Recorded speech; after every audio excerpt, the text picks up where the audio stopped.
Olá, meu amigo e minha amiga. Seja bem-vindo ao programa Teólogos.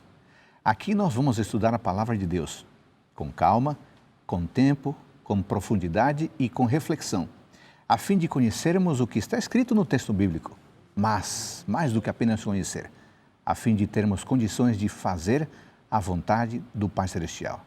Então, você que está nos acompanhando, saiba que vamos lidar com textos bíblicos, com perícopes, vamos nos referir às línguas originais, ao hebraico, ao grego, a fim de conhecer melhor o texto.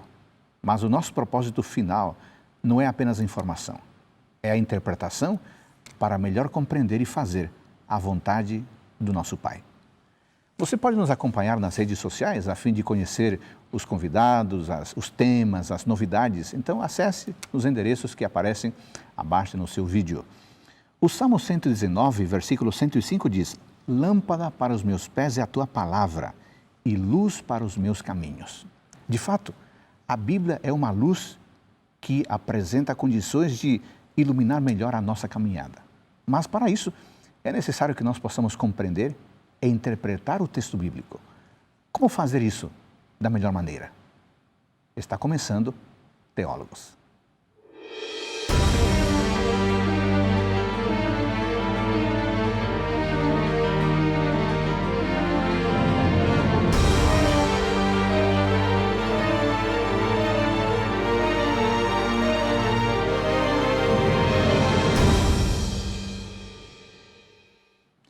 No tema de hoje, queremos compreender um pouco melhor como estudar a Palavra de Deus. A Bíblia. Que livro é este? Que cuidado precisamos ter a fim de estudá-la com proveito para que ela possa, de fato, iluminar a nossa caminhada? Este é um grande desafio e para alcançar os objetivos deste programa, temos dois convidados especiais. Nós temos o Dr. Vanderlei Dornelles. Seja bem-vindo ao nosso programa. Obrigado. Diga para nós, pastor Dornelles, o que você tem estudado a respeito da Palavra de Deus? Conte para a pessoa que nos acompanha, a fim de que ela possa conhecer melhor você. Bem, nos últimos anos, meu estudo mais acadêmico da Bíblia está concentrado no Apocalipse. É um livro que eu aprecio já há muito tempo e tenho sido bastante inclinado ao estudo das profecias, das visões apocalípticas, do texto apocalíptico. Mas, como cristão, já leio e estudo a Bíblia há mais de 30 anos. Muito bem. Eu sei que você também tem produzido materiais, artigos, livros. Fale um pouquinho quais têm sido as suas produções literárias, por favor. Bem, há alguns textos publicados na internet, em revistas, alguns últimos concentrados no Apocalipse também, e lancei há pouco mais de um ano um livro com o título Pelo Sangue do Cordeiro. Esta é uma expressão de Apocalipse 12, em que os servos de Deus vencem o dragão, e aí João diz, pelo sangue do Cordeiro, pela virtude, da graça, da misericórdia e da relação nova que eles têm com Deus, mediada por causa do sangue do Cordeiro. Então esse é um livro sobre Apocalipse 12 a 19. E há outros livros, tem o livro Cristãos em Busca do Êxtase, que já é um livro um pouco mais antigo, de mais de 10 anos, e também o livro O Último Império, que trata com as profecias de Apocalipse 13. São estas as publicações mais conhecidas que nós temos. Muito interessante. E qual tem sido o seu percurso acadêmico? O que você estudou até agora? Bem, desde criança a minha atenção foi despertada para as imagens e os símbolos das profecias de Daniel e Apocalipse. Quando eu era criança, meu pai comprou um livro de profecias da Casa Publicadora Brasileira. Olha só. E ao longo do tempo eu tive interesse de conhecer e entender estes símbolos. Por que Deus se comunicou com os profetas usando essa linguagem simbólica? Os símbolos são uma linguagem universal. Muito interessante. Isso levou a você cursar teologia, certo? A você fazer jornalismo na graduação. Certamente. Isso mesmo? Eu sou formado em teologia e comunicação social. E ao estudar em comunicação, eu também entrei exatamente para esta área de linguagem simbólica, interpretação dos textos. E pude fazer o meu doutorado na Universidade de São Paulo, onde eu trabalhei com a semiótica, a ciência que estuda as linguagens simbólicas. Muito interessante. Quer dizer que além do seu estudo de teologia, você fez mestrado em teologia, você estudou semiótica no seu doutorado. E você está no outro programa agora estudando a Bíblia, é isso? E agora resolvi defender uma segunda tese na área de teologia do Novo Testamento, com ênfase em Apocalipse. Muito interessante. Muito obrigado por estar conosco aqui, tirar esse tempo, a fim de estabelecermos parâmetros mais adequados para compreender a palavra de Deus. Nosso outro convidado é o professor Edson Nunes. Tudo bem com você, Edson? Tudo ótimo. Que bom. Muito obrigado por estar conosco, por aceitar o convite. O que você tem estudado na questão acadêmica? Conte para nós um pouquinho.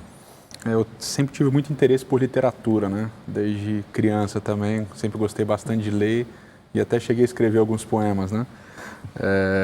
E quando eu fui fazer faculdade, eu decidi estudar então teologia e letras também. Então, sou formado nos dois. E meu mestrado foi na área de poesia bíblica, né? E meu doutorado é na área de narrativa bíblica, especificamente o livro de Gênesis. Então, também estou fazendo na Universidade de São Paulo. E você está indo para a parte final do seu programa de doutorado? Exatamente, terminando o doutorado. Então, os nossos dois convidados têm o estudo na área de teologia, mas também têm uma segunda formação, e você está percebendo que nós estamos diante de gente preparada para discutir os temas que já foi apresentado, o tema que já foi apresentado aqui. Bom, o nosso assunto de hoje, com esse primeiro programa, nós queremos dar parâmetros, diretrizes, para que as pessoas possam compreender adequadamente a palavra de Deus. Edson, que livro é este? Que livro é este tão especial que requer uma hermenêutica diferenciada? Aliás, o que é hermenêutica? Hermenêutica é um conjunto de ideias, de conceitos que você usa para estudar o texto bíblico, né? São abordagens ao texto bíblico, né? É uma ciência, né? Você tem hermenêutica em todas as áreas praticamente, né? E você tem, obviamente, hermenêutica bíblica. Agora, esse livro, muitas pessoas chamam de várias maneiras, né? A palavra de Deus, etc. E eu gosto de uma terminologia hebraica que chama a Bíblia de Mikra, né? Que vem do verbo kará, que significa chamar, né? Falar, chamar. Então, Mikra é o chamamento. Eu gosto de entender a Bíblia como um chamamento, né? Deus me chamando ao encontro com Ele. E esse encontro vai se dar através de um texto. Muito bem. Você quer dizer, então, que a nossa aproximação ao texto bíblico é diferente de qualquer aproximação a outra literatura? Então, sim e não, né? Sim, porque a gente acredita, pela nossa fé, nossos pressupostos filosóficos, existenciais, que essa é a palavra de Deus. E não porque ele também é um texto, como todos os outros textos. Então, as duas coisas têm que ser equilibradas. Você tem que entender o texto como você entenderia outro texto, ou seja, eu vou ler qualquer livro, eu preciso entender quem escreveu, quando escreveu, por que escreveu, como escreveu. São todas perguntas que eu vou fazer para qualquer tipo de texto, ok? E quando eu vou analisar o texto em si, eu também vou usar esses mesmos conceitos, essas mesmas ferramentas. Mas eu sempre tenho que lembrar que esse não é como os outros livros, né? Então, o balanço dessas duas coisas é muito importante. O que chama atenção a mim em relação à Bíblia é que Sim. as pessoas a estudam de variadas formas, né? A Bíblia é capaz de se comunicar com a pessoa mais simples que lê simplesmente um texto, né? E encontra um conforto, uma orientação, uma instrução para a vida, para o dia dela, né?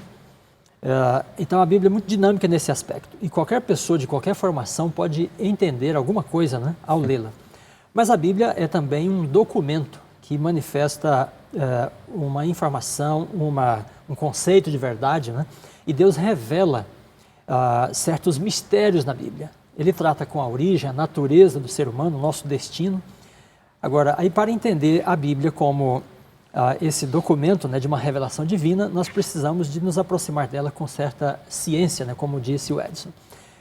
Então, nós temos a Bíblia hoje em nossas mãos, em língua portuguesa, em outras línguas, mas o que temos é uma tradução do texto, né, original, que foi transmitido pelo autor bíblico. E é um texto extremamente antigo, de 2000 anos para trás. Então, a nossa aproximação desse texto requer certas mediações. Nós precisamos de estudar a Bíblia, né, a partir de aspectos linguísticos, culturais, para conseguir entender, históricos, né, para conseguir entender aquilo que ela quer comunicar para nós. Então, vamos fazer o seguinte, vamos pegar um texto que eu imagino que muitas pessoas conhecem, se não a grande maioria, o Salmo 23. Vamos tornar isso aqui um pouco mais didático para quem está nos acompanhando.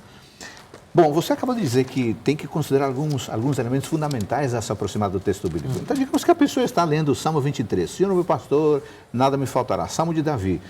Então, vamos dizer para a pessoa agora que nos acompanha, que cuidado inicial ela deveria ter ao ler um texto bíblico. Aqui o nosso exemplo é Salmo 23. Se fala em contexto, Sim. por que o contexto é importante? Bem, se você deseja entender o Salmo, primeiro precisa pensar quem o escreveu, o que essa pessoa fazia, né? Em que contexto da sua vida ela estava. E estes elementos vão ajudar o leitor a se aproximar do texto, tendo uma noção básica, né, daquilo que o texto pode comunicar a ele. Eu chamo esse primeiro momento de um momento da observação inicial. Né? O que é observação inicial? É você ler. Você vai ler, você vai ter impressões do texto. Então, quando você lê o Salmo 23, e quem está em casa já conhece ou já ouviu falar do Salmo 23, que é o Salmo do pastor, o Salmo da ovelha, etc. e tal, e começa lá, Salmo de Davi, o Senhor é o meu pastor, nada me faltará. Então, quando vai lendo o Salmo, a pessoa vai tendo uma impressão. Qual é a impressão? De que existe um pastor, de que existe uma ovelha, de que existe uma caminhada, de que existe um momento de turbulência, né? Ainda que eu ande pelo vale da sombra da morte. Ou seja, ela tem impressões. Essas observações iniciais, elas vão ajudar você a entender, ou elas vão ajudar você a levantar perguntas que vão guiar a interpretação desse texto. Então, por exemplo, que pergunta seria essencial como orientação para compreender o Salmo 23? Nisso que você chamou de observações gerais. Então, por exemplo, a primeira observação geral tem a ver que o professor, doutor Dornelles, começou a falar, né? Começa dizendo Salmo de Davi. Então, quem é o autor, né? O texto começa me dando uma informação, Salmo de Davi. Então, eu leio o Salmo 23 e eu penso, quem foi Davi? E aí eu tenho que ir na Bíblia mesmo para tentar entender procurar se existem informações suficientes ou se existe alguma história específica sobre esse personagem.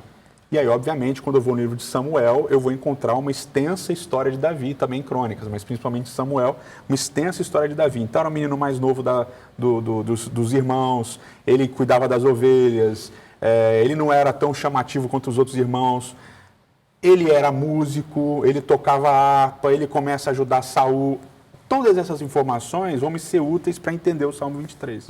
Agora, uma pessoa comum que não tem dicionários, que não tem acesso a enciclopédias, ela consegue obter respostas no próprio texto bíblico a essas observações gerais? Muitas delas, porque nós temos a produção da Bíblia, né? Então, como o Edson disse, muitas vezes o próprio texto bíblico já diz Salmo de Davi.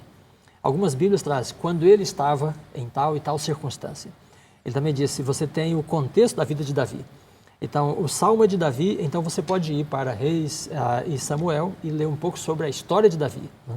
Então, o próprio texto bíblico traz certos subsídios, na mesma língua que nós temos aqui, para entender. Agora, certos mistérios, né, e certas problemáticas do texto bíblico, aí nós precisamos de um estudo mais científico, precisamos avançar, né, mais para a história, o contexto social, linguístico, né, em que esse texto foi produzido. Por exemplo, desculpa te interromper, vamos. Mas, por exemplo, a primeira palavra, que é Mismor, Salmo de Davi, que em hebraico é Mismor, né? Aí já não é, aí precisaria de rebuscar um pouquinho a pesquisa, né? Salmo, essa palavra salmo, você tem duas palavras principais para salmo no livro de Salmos, Mismor e Shir. Shir é mais cântico, né? Interessante porque Mismor é um tipo de poesia feita para ser acompanhada por instrumentos musicais. E Shir não, é só para ser cantilada. Ou seja, essa já é uma informação, ela me ajuda a interpretar o salmo? Talvez não, mas ela me traz um subsídio para entender isso daqui. Então isso provavelmente era uma música que era cantilada com acompanhamentos de instrumentos musicais, né? Então esse salmo já ganha um outro colorido, ou seja, você tem uma informação que não necessita de tanta... né, de tanto cavar, que é Davi. Quem é Davi? Davi, o rei, o Davi, o amigo de Jonatas, Davi. E eu tenho outra informação que eu vou ter que cavar. Então é interessante você sempre ir se aprofundando, né?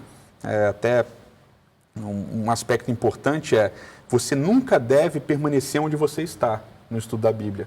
Você sempre deve buscar ir um passo além, para entender e cavar cada vez mais. Muito bem. No caso do Salmo 23, o de todos os salmos, né, o que predomina é a linguagem metafórica. Sim. Então, Davi está falando de um contexto, né, de uma situação de pastoril, de ovelhas, de um pastor. Às vezes ele diz, o Senhor é minha rocha, minha fortaleza, né, meu refúgio. Então, são várias palavras, metáforas, que vêm desse contexto de um camponês, de um pastor, né?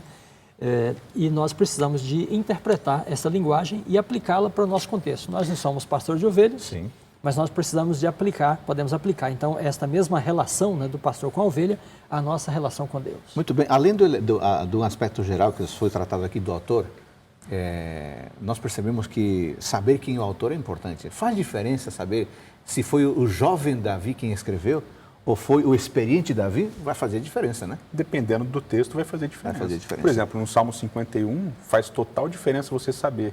Inclusive, quando faz diferença, o salmista faz essa referência. Salmo de Davi, quando ele perdeu o filho que tinha gerado com Batseba, etc. Isso significa que esse contexto deve ser considerado. Logo depois vamos falar de contexto. Sim. Alguma outra observação de cunho geral que você disse, amplo? Amplo entender a dinâmica do texto, né? Por exemplo, quando você lê aqui o Salmo do Bom Pastor, né, o Salmo 23, da ovelha com o pastor, você percebe que essa relação ela é pontuada por 3 momentos. É o momento que a ovelha está atrás do pastor, é o momento em que parece que ela e o pastor estão, de alguma maneira, distantes, porque tem o vale da sombra da morte, tem os inimigos, tem a mesa, mas você percebe que o pastor está ali ainda presente, mas há esse momento de tensão. E aí você tem o final, que é a ovelha novamente junto com o pastor andando. Então, é necessário você entender esses movimentos do texto. O texto ele não é plano, ele é cheio de movimento. Você precisa entender esses movimentos também. Muito interessante. A nossa conversa está muito interessante, está muito esclarecedora. O que nós podemos pontuar até aqui? Precisamos compreender, entre outras coisas, aqui foi dito, a autoria do texto. Saber quem escreveu é fundamental. E, de modo geral, você tem essa informação no próprio texto. Então, o nosso exemplo foi o Salmo 23, mas isso pode ser feito com outros textos de outra autoria. Faça esse exercício em casa. Abra o texto, confira quem é o autor, busque informações. Se você tem acesso a dicionários, melhor ainda. O propósito é ter os elementos necessários para que o texto seja compreendido. Mais do que isso, para que o texto passe a fazer parte da nossa vida. Dessa forma, poderemos fazer melhor a vontade de Deus. Logo a seguir, depois do intervalo, voltaremos com um assunto muito importante. O gênero literário. Faz diferença compreender o gênero literário? Voltamos daqui a pouco com o nosso estudo da Palavra de Deus no programa Teólogos.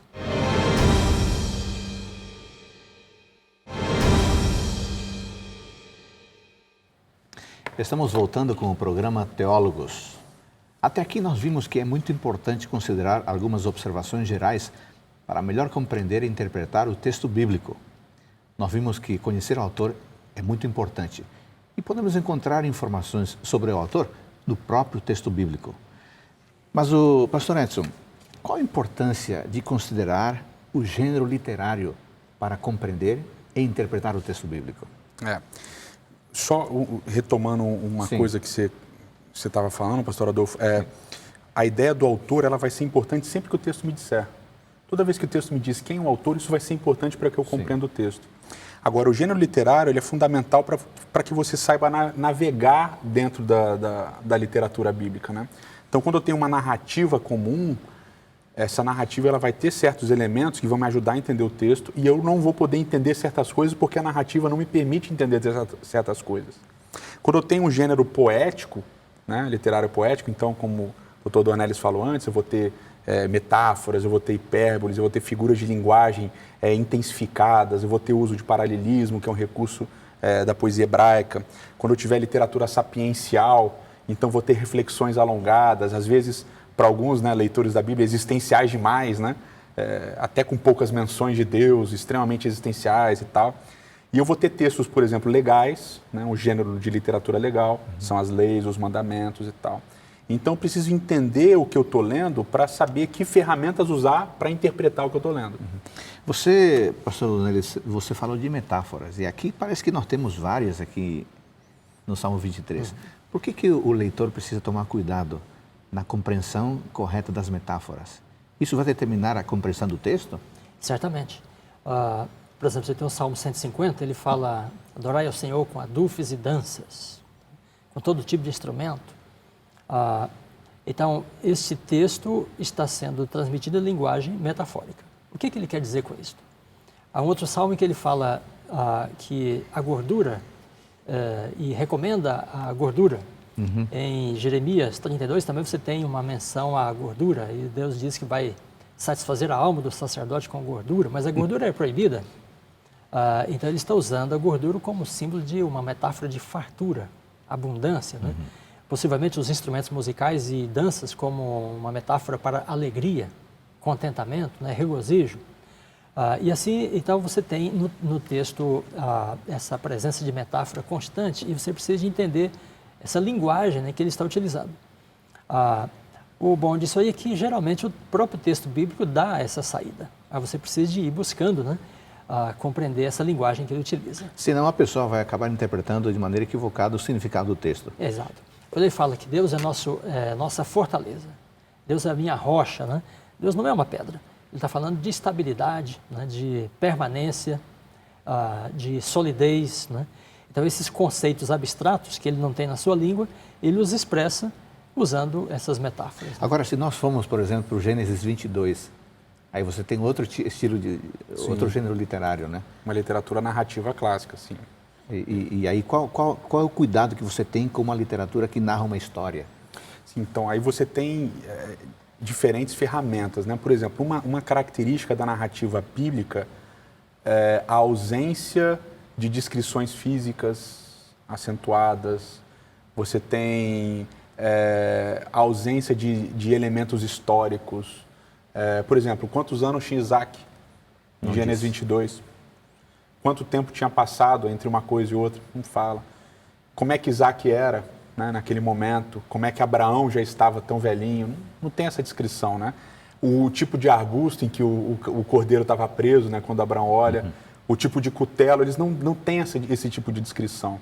Um outro elemento essencial na narrativa hebraica bíblica é que você não tem, na grande esmagadora maioria das vezes, presença do narrador emitindo um juízo de valor. Ele não emite juízo de valor, ele apenas narra o episódio e ele faz questão de se ausentar do episódio. Geralmente, quando o narrador entra numa história, ele emite alguma opinião. Então, por exemplo, a gente tem um caso clássico do narrador entrando na história, que é Gênesis capítulo 2, os últimos versículos. Deixa o homem, seu pai e sua mãe, se une a sua esposa e os dois tornam-se uma só carne. Porque quando o narrador ele entra na história, ele deixa de chamar atenção para os personagens e para a própria estrutura do texto, e ele chama atenção para ele. Porque todo mundo que lê Gênesis 2, quando fala assim, mas como é que o homem deixa o pai e a mãe se Adão não tinha pai e mãe? Ou seja, o narrador ele entrou no texto para deixar claro que ele está falando depois daquilo que aconteceu, como narrador onisciente, etc. e tal. Então, a maior parte das vezes, o texto bíblico, o narrador, ele se omite. E ele deixa, e novamente a gente volta para aquilo que eu falei no início, que eu acho fantástico, ele deixa que o leitor participe do texto, que o leitor escute o chamamento para entrar no texto. Então, o narrador ausente, na narrativa de Gênesis 22, por exemplo, sem emitir juízo de valor, por exemplo, Deus aparece e manda Abraão matar o filho. O narrador podia ter dito, que pedido estranho que Deus fez para Abraão. Mas Abraão, com a fé inabalada em Deus, cumpriu e levou seu... O narrador não, ele simplesmente narra a história, sem entrar na história, porque ele está chamando o leitor a entrar na história. Ele está chamando o leitor para sentir a história. E a sua história contém todo o ensinamento, né? Por exemplo, o narrador fala de questão de vinho, por exemplo. E ele não condena o vinho em alguns momentos. Ele fala de ter muitas mulheres, poligamia, né?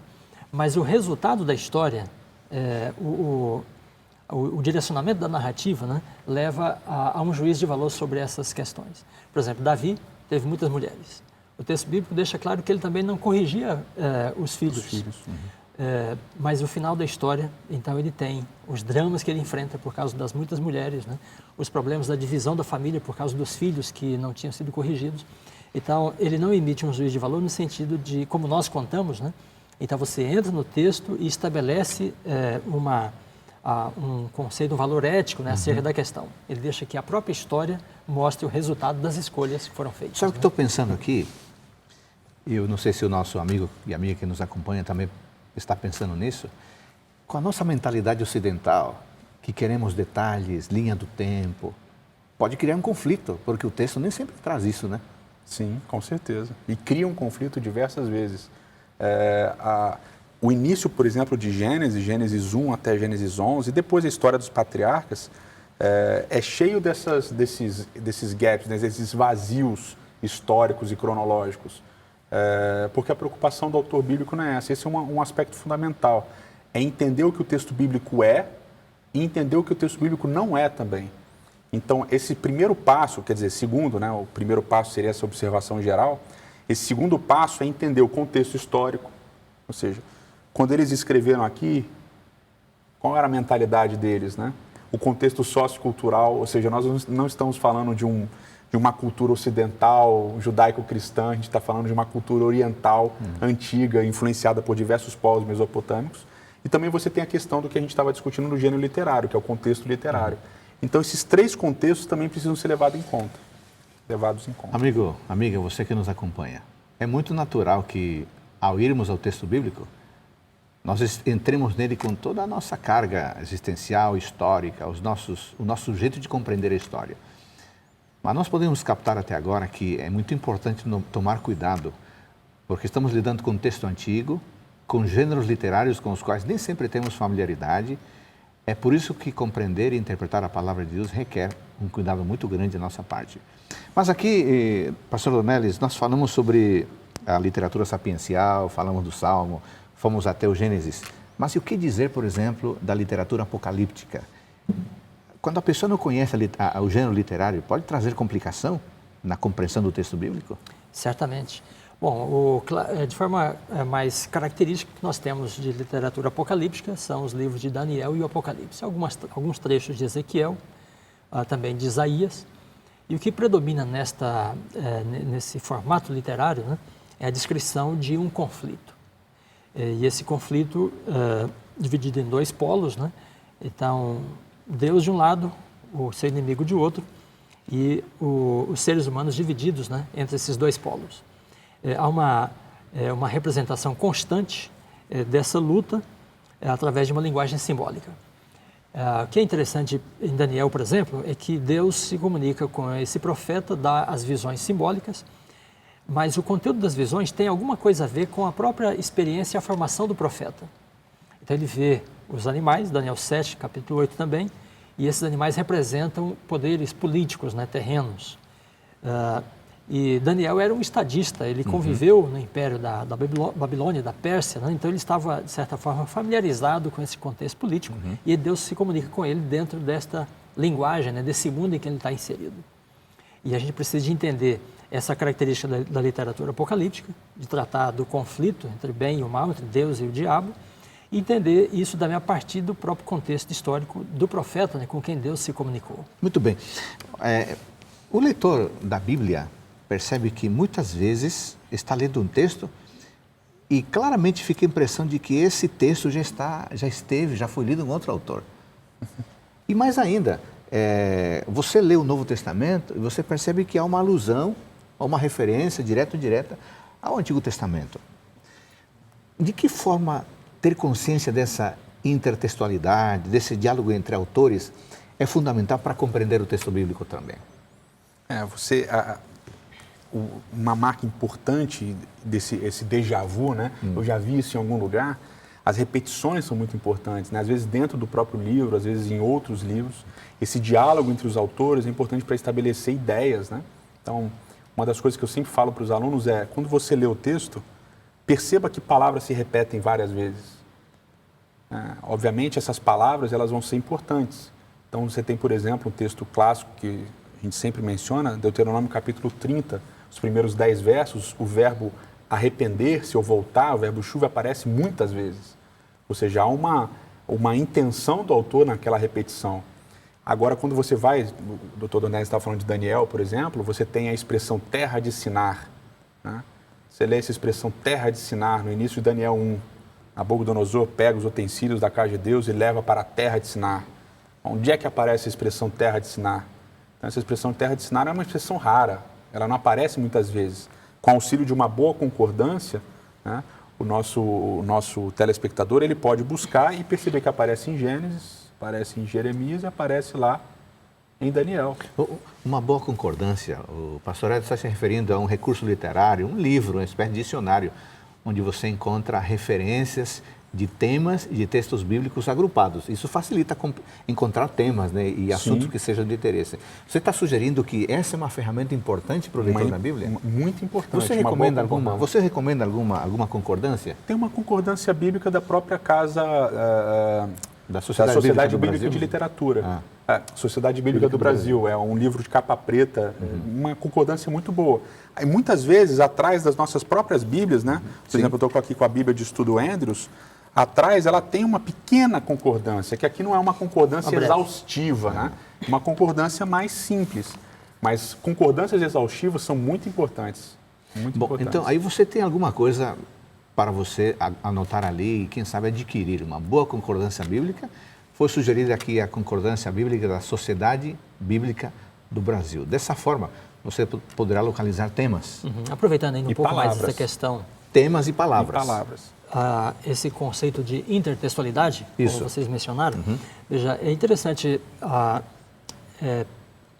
dizer que os escritores bíblicos partilham, né, do que nós podemos chamar de uma certa memória. Então, os evangelhos usam expressões, né, que estão nos profetas, no Pentateuco, nos Salmos, assim também as epístolas e o Apocalipse especialmente. Por que essas ocorre nessa repetição de termos, figuras, personagens, frases, né? É que os judeus eram incentivados a ler e memorizar a Escritura. Guarda no teu coração. Né? Guardei no meu coração as tuas palavras para não pecar contra ti. Isto era memorizar, aprender, interiorizar. E quando esta pessoa que tinha vários trechos, né, da Bíblia memorizados, quando ela ia falar, ensinar ou escrever alguma coisa, de forma natural, estes textos, né, essas expressões vinham à sua mente. Então, há esse processo de intertextualidade pelo qual os textos se juntam, né, se agrupam a partir de certos temas. Né? Por exemplo, no Apocalipse, no capítulo 5, ele está falando que há um livro, né, à direita de Deus e ninguém podia olhar para ele, ou tocá-lo. Né? E diz assim, nem em cima do céu, nem sobre a terra, nem embaixo da terra. Interessante que esta é uma expressão do segundo mandamento. Não farás para ti imagem de escultura, nem do que está em cima do céu, nem sobre a terra, nem embaixo da terra. Então, quando você descobre esses conjuntos de expressões, né, personagens que são mencionados aqui e ali, então a Bíblia está dando para você uma dica, né, para um roteiro de estudo. E então esses conjuntos fazem com que o contexto, né, de um texto no Evangelho, no Apocalipse ou nas epístolas, seja ampliado dentro do contexto bíblico. Muito bem. Eu acho que a esta altura seria muito interessante que vocês pudessem partilhar com quem nos acompanha que Bíblia vocês sugeririam para a pessoa que quer compreender o texto bíblico. Há diversos tipos de Bíblia, podemos falar em tradução, em versão, o que você recomenda? Bem, aí a questão das versões da Bíblia é um tópico, né, importante dentro da interpretação da Bíblia. Há vários tipos de versões. Podemos classificar em 3 grupos principais. Então, nós temos as Bíblias chamadas versões por equivalência, em que o interesse do tradutor ou dos tradutores nestas versões é dar o sentido, né, mais aproximado possível, semanticamente, né, daquilo que ele está traduzindo. Então, a Bíblia Almeida, a corrigida, a atualizada, são 2 exemplos de Bíblias de tradução por equivalência. E há as traduções dinâmicas, em que o interesse principal não é necessariamente dar o sentido semântico do dicionário, né, do texto que está sendo traduzido. O interesse é tornar o texto compreensível, interpretar. Então, o interesse comunicativo é superior à equivalência. E há as chamadas paráfrases. Bom, as traduções dinâmicas, então nós temos a nova tradução na linguagem de hoje, aqui no Brasil, temos a nova versão internacional, entre outras. E há as chamadas paráfrases, em que a pessoa não está necessariamente traduzindo o texto, né, mas contando a mesma história ou reproduzindo em outra língua o conteúdo, né, que está na língua original. Então, a mensagem, por exemplo, é uma dessas consideradas paráfrases, né, entre outras. Rapidinho, a pessoa tem interesse em ir ao texto hebraico. Que orientação breve você daria para essa pessoa? Tem que buscar uma boa gramática e um bom dicionário. A pessoa não precisa saber falar hebraico, que é um dos problemas. Tem que aprender a falar hebraico. Você não tem que aprender a falar hebraico. Você tem que aprender a reconhecer o alfabeto, a junção do alfabeto para formar as palavras, para poder usar um bom dicionário. Um dicionário que traduz as palavras do hebraico. Né? Então, não é tão difícil. Aconselharia a fazer um curso de hebraico online. Né? Existem buscar existe essa possibilidade hoje, né? Sim. Há muitos cursos sendo dados online. Sim, muitos cursos de hebraico bíblico online. Há as versões interlineares, em que você tem o texto original e o texto traduzido. Mas hoje, com o computador, nós temos programas que facilitam muito isso. Então, você tem BibleWorks, que é um programa que tem inúmeras versões da Bíblia, com a correspondência, às vezes com o inglês, com o português, com o texto original. Na internet, gratuitamente, você pode encontrar o eSword, que é um programa que tem as referências de Strong, né? E então você tem uma facilidade grande para identificar todos os textos da Bíblia que usam determinada palavra, do grego ou do hebraico. Muito bem, amigos, falamos de muitas coisas importantes nesse bloco. Falamos da necessidade de identificar o gênero literário, falamos sobre a importância de considerar o diálogo entre os autores, o Novo Testamento indo para o Antigo Testamento, ou mesmo em alguns dos testamentos, um dos escritores falando do outro, se referindo ao outro. E falamos também, finalmente, da importância de ter uma boa versão bíblica, seja para estudo ou seja para meditação. No próximo bloco, queremos aprofundar um pouco mais a percepção da necessidade de meditar na Palavra de Deus. E, principalmente, vamos falar um pouco sobre a aplicação do texto bíblico em nossa vida. Retornamos daqui a pouco com Teólogos.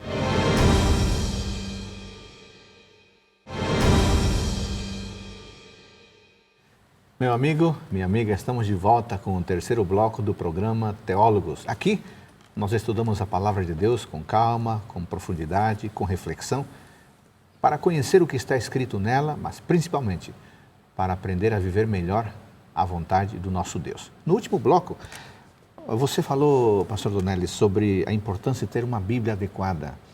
Que Bíblia especificamente você sugere àquela pessoa que quer estudar com calma, com profundidade, a Palavra de Deus?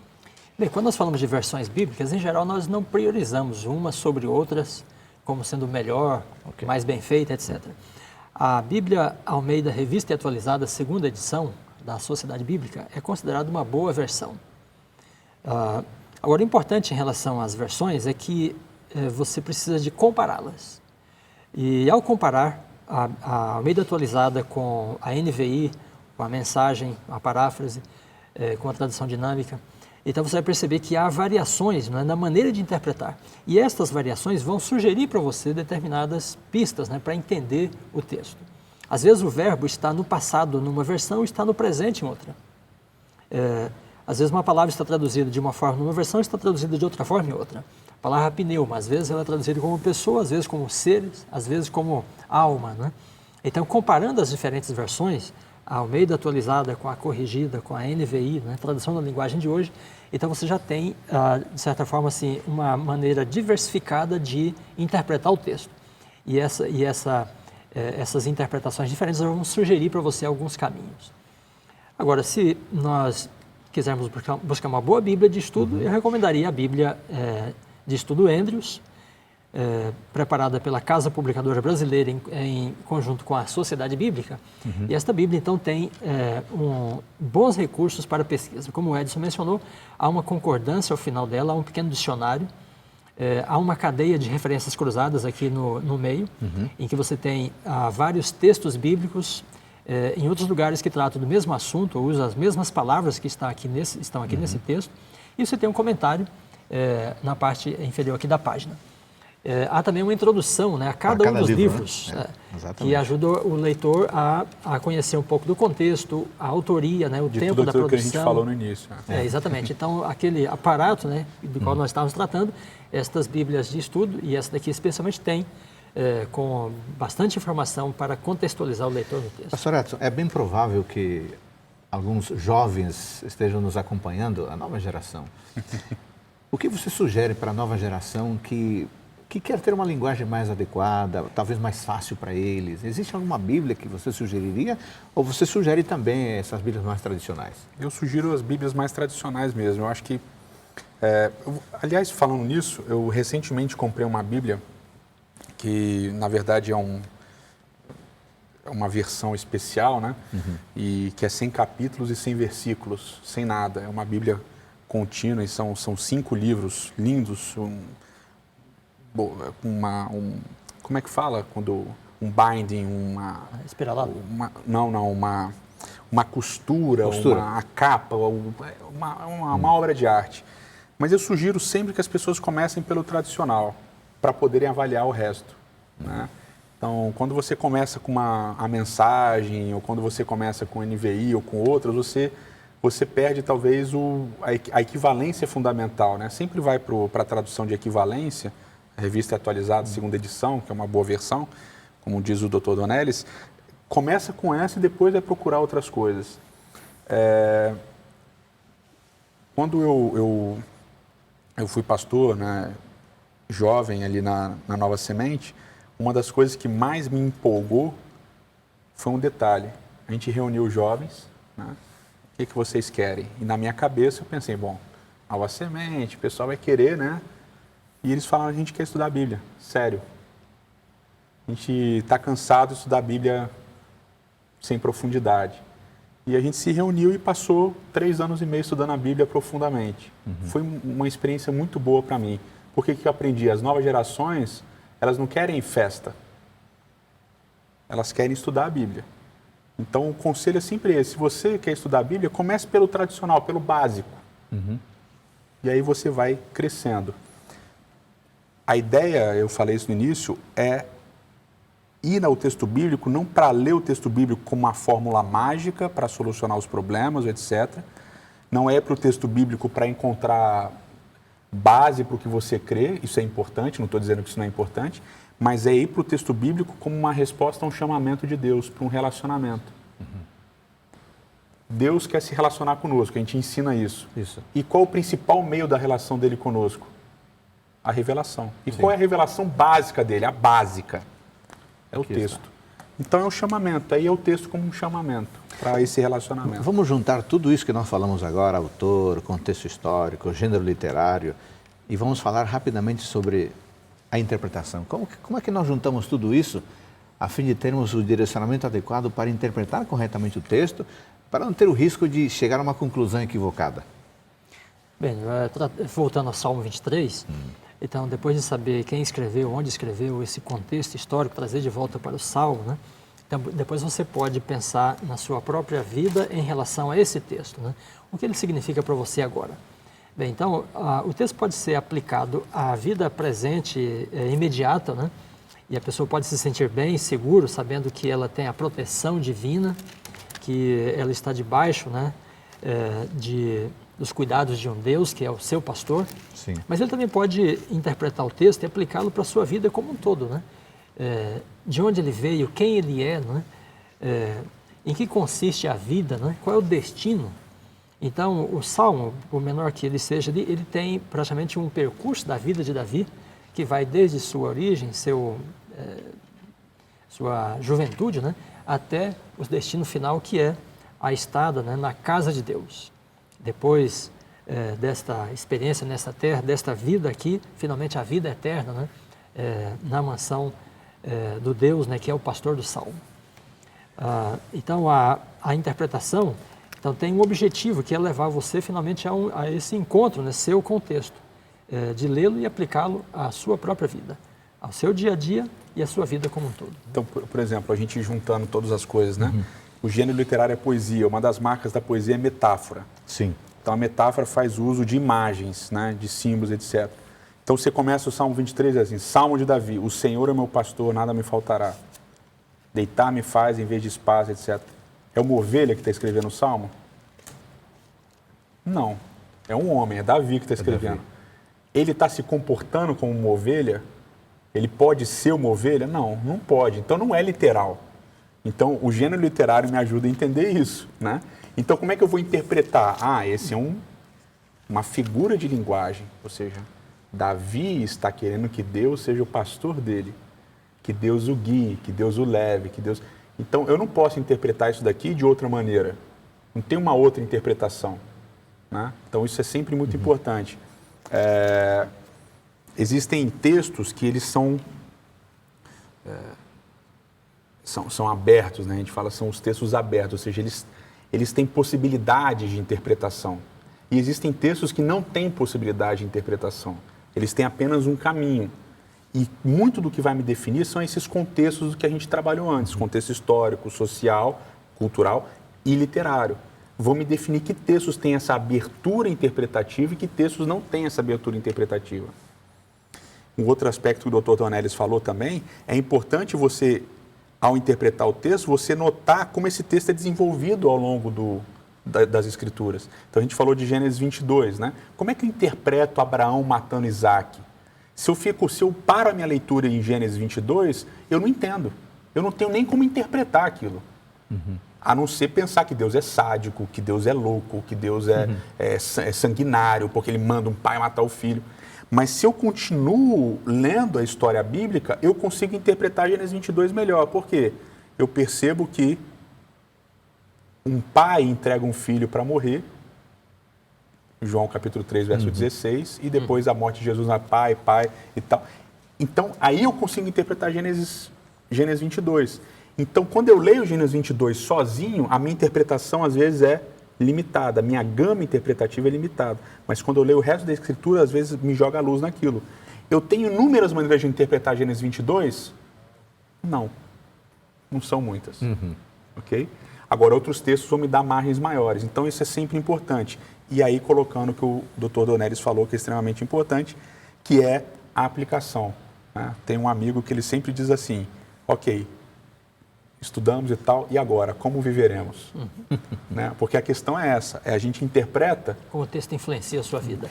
Antes de irmos para a aplicação, que vai ser o nosso fechamento, eu queria trazer aqui para a nossa conversa rápida um texto muito bonito de Josué, capítulo 1, versículo 8. Josué 1:8. Não cesses de falar desse livro da lei, antes medita nele dia e noite, para que tenhas cuidado de fazer segundo tudo quanto nele está escrito. Meditar. A nossa aproximação com o texto bíblico não pode ser uma coisa puramente mecânica, técnica. Sim. O que sugere a palavra meditar aqui em Josué 1:8? Então, essa palavra, ela tem essa conotação, essa tradução, ela é a mesma palavra que aparece no Salmo 1, né? Nela medita de dia e de noite. Isso. É a mesma palavra. A gente tem uma concepção ocidental / oriental de meditação como algo que você fecha os olhos e, né, levanta as mãos, faz a mãozinha assim e transcende, né? Mas esse meditar na língua hebraica, ele tem a ideia de murmurar, de falar em voz baixa, né? Essa palavra ganhou um outro significado. Essa mesma palavra é traduzida como meditar, porque no terceiro século depois de Cristo, segundo ou terceiro século depois de Cristo, pela influência da filosofia e meditação grega, começaram a se traduzir dessa maneira. Mas no hebraico antigo, a ideia é exatamente de falar em voz baixa, balbuciar. Murmurar, balbuciar. Né? O murmúrio não de lamento, é o murmúrio de... Né? Então é bonito isso, essa é a ideia. O texto bíblico não é um texto qualquer, né? Em Deuteronômio você tem a orientação de Moisés aos israelitas, né? E ele diz assim, estas palavras vocês devem guardar no coração. E ele diz assim, e delas falarás, assentado em tua casa, andando pelo caminho, ao deitar-te, ao levantar-te. Então a repetição, a menção constante do texto bíblico, né, era uma prática para os israelitas. Então essa é uma espécie de convivência com o texto bíblico, com seus personagens, né, com seu contexto, com o Senhor do texto, né? E esta convivência inteligente, objetiva, consciente, né, é que acho que está implícito, que está implicado, né, no verbo meditar. Muito bem. O famoso pregador Dwight Moody escreveu que a Bíblia não foi nos dada meramente para nos informar, foi nos dada para nos transformar. Então temos que falar da aplicação. O que podemos dizer para a pessoa que nos acompanha? Que orientação podemos dar a fim de que o texto possa entrar na sua vida e transformar a sua vida? O que é essencial para aplicar o texto bíblico à vida pessoal? A aplicação é sempre a parte mais complicada, né, do texto bíblico, né? Porque tem, por toda essa distância que a gente falou no início do programa, por toda essa distância de mais de 2000 anos entre a gente e o texto bíblico, não dá para você simplesmente pegar, né, Ctrl+C, Ctrl+V, né? Não dá para você recortar e colar, né? Não dá. Então você tem que pensar. Tem um professor na Andrews University que escreveu um artigo há um bom tempo atrás, o nome dele é David Peterson, e ele fala dessa relação cross-cultural com a Bíblia, né? Então ele diz o seguinte: para você ir na Bíblia, você sai de onde você está para entender o que está na Bíblia, e depois que você entender o que está na Bíblia, você tem que voltar para onde você está. Então é um exercício de se deixar para se encontrar depois. E nesse meio tempo, você tem a Bíblia, né, que está fazendo a ligação entre quem você é agora e quem você vai ser depois de ler. Então, essa dinâmica da aplicação, ela é importante. Você não tem como pegar qualquer coisa aqui e jogar agora, né? E isso acontece demais em diversos contextos religiosos, né? Essa ideia de recorta e cola, recorta e cola. Então, um exemplo clássico é quando você fala das profecias de Isaías sobre Jerusalém, né? Recorta e cola.